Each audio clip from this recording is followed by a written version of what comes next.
Welcome to episode 2. Today I'll finish sealing the roof, I'll insulate the walls, run some wire, and build an insulated subfloor. Here's another look at the insulation that I found when I removed the wall panels. And here's how it looked after I added sound deadener. Here's the roof cleaned up, primed, and treated with roof sealant. Next, I'll add rubber flex to the roof, and when it dries, I'll add Krylon high heat paint.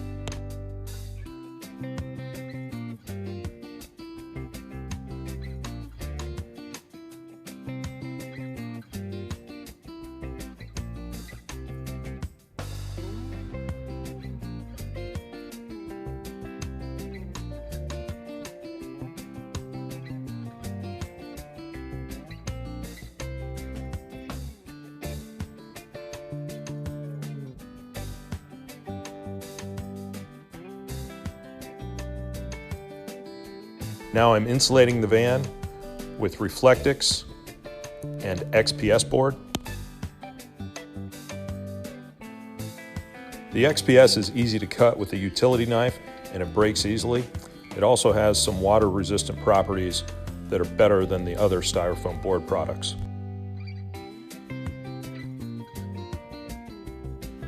I'm attaching the XPS board with Gorilla Glue spray adhesive and going back with foil tape to seal the seams and add some extra support.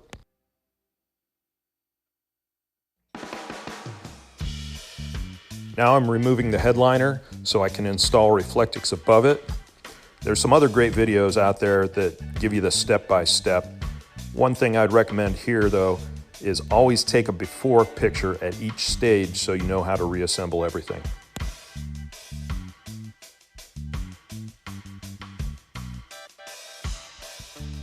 While I'm in there, I'm going to install new light bulbs in the rooftop running lights.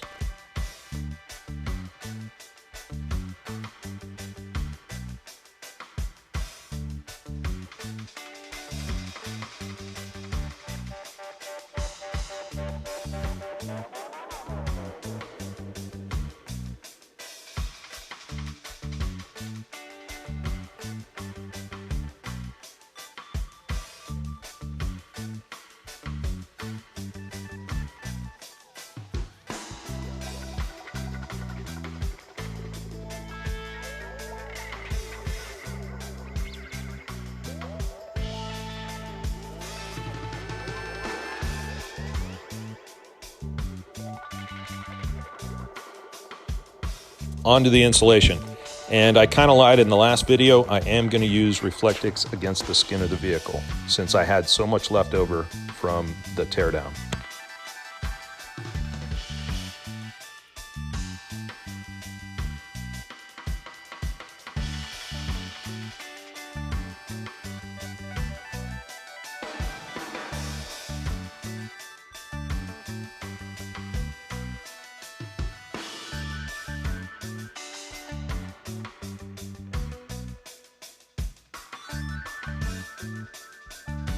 My concept for insulation is that layer against the skin of the vehicle is going to provide some minimal R value along with the XPS board, and then I'm going to put another layer of Reflectix on the interior and take advantage of those air gaps in there to try to maximize the properties of the Reflectix for best insulation.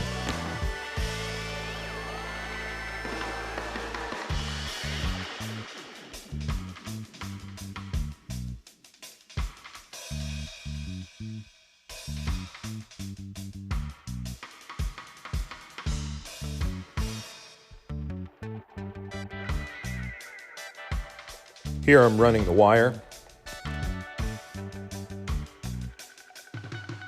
I'm using a heavy-duty conduit here, more appropriate for residential applications.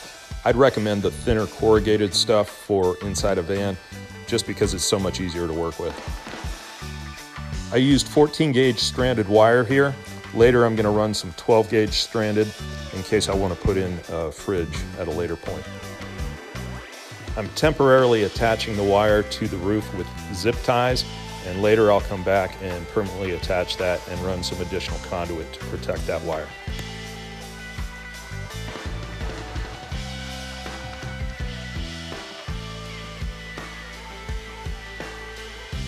Remember to label both ends of your wire.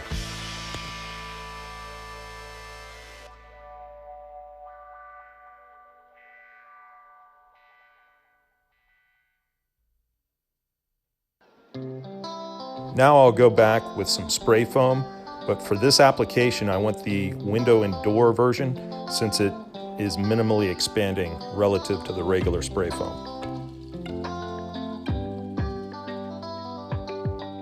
I'll come back later and shave down that spray foam once it's dried. I found that using an old steak knife that I picked up at a thrift store worked really well in shaving that down close to the XPS. The steak knife was also a great way to cut the contours on the XPS board in those areas where the XPS is rounded.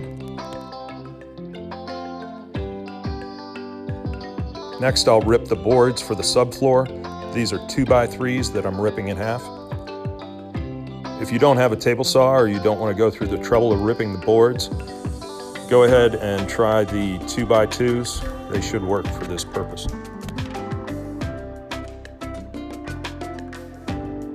If you do choose to rip the boards, this outfeed table that I built out of an old tabletop and some 2x4s is really helpful when you're working solo. Here's a preview of the floor. First I'm going to dry fit the floor to make sure my cuts are right.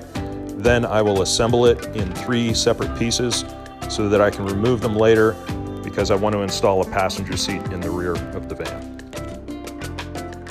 I'm building the floor sections in place to make sure that the fit and alignment fits the van.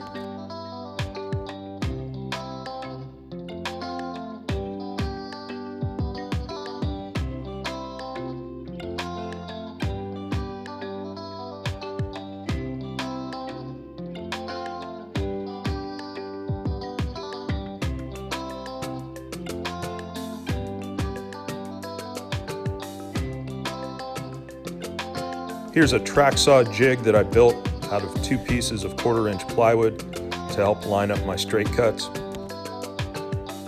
I used the bed rug to trace out the shape of the panels.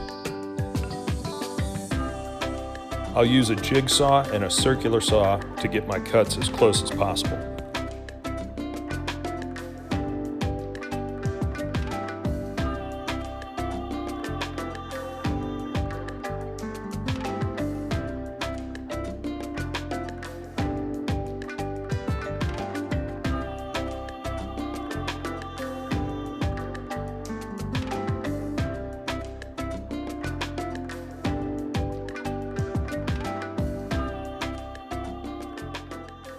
I'm using 5mm plywood for the subfloor. Probably not ideal, but I'm going to come back with some vinyl plank later, which will add additional rigidity.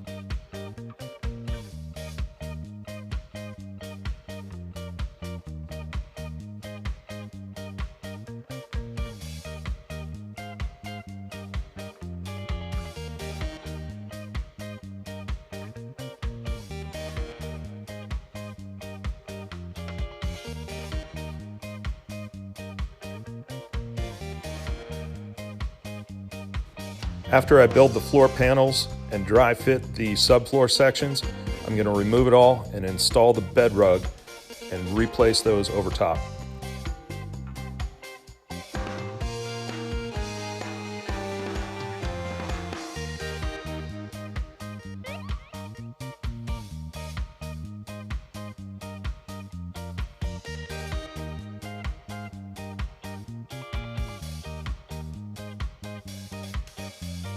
I'm going back with foil tape and closing the seams between the floor panels and the XPS insulation.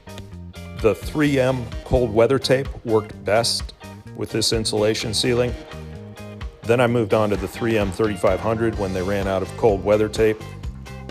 Didn't adhere quite as well to the insulation, so if you can get the 3M cold weather, highly recommend that for the purpose. Here's a look at this stage of the progress. In future videos, I will install a roof vent and a passenger seat.